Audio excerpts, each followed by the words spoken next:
The atomic orbitals are the regions of space around an atom in which there's a 0.99 probability of finding an electron with a certain amount of energy.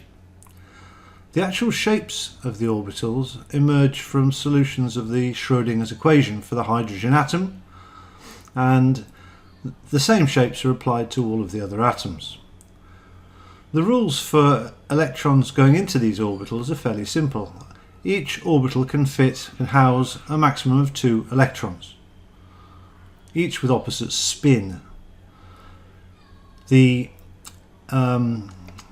orbitals have, as I said, defined shapes. If we have a look at the 1s orbital around an axis, we'll see that the 1s orbital occupies a spherical region of space around the x, y and z axes. So the outline would show the region of space in which there is a 0.99 probability of finding a specific electron. The second energy level has got 4 orbitals. It's got one s spherical orbital, but it has 3 p orbitals. Each of the p orbitals, I'm going to close the s orbitals off so we can see the p orbitals on their own. There are 3 p orbitals aligned along the 3 axes of a 3-dimensional coordinate grid. The 2px orbital lies along the x-axis, the 2py lies along the y-axis, and the 2pz lies along the z-axis. They're shaped a little bit like double-headed balloons. We turn these out, and the third energy level we get exactly the same pattern repeated. We have the 3s orbital, which is spherical, and we have 3 p orbitals aligned along the axes. So that means in each energy level we can have a certain number of electrons. In the first energy level we can have 2 electrons. In the second energy level we can have a maximum of 8 electrons. And the third energy level continues with d orbitals. Now the d orbitals are more complicated in shape, and there are 5 of them.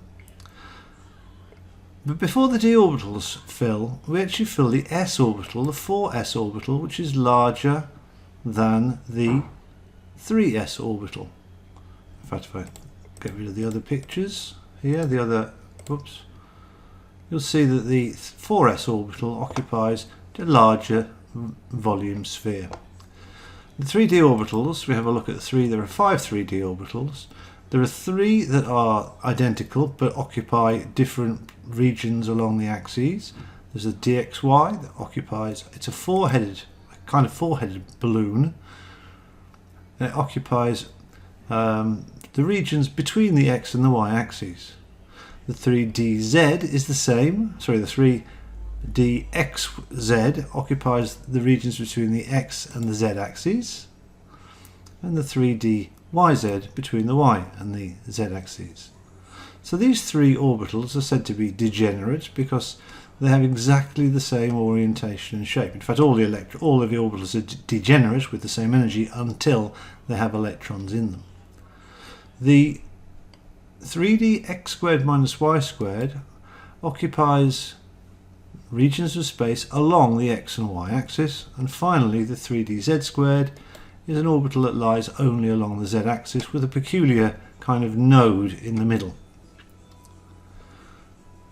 So this picture of the energy, the orbitals arranged in terms of energy, is sometimes called the electron in a box model.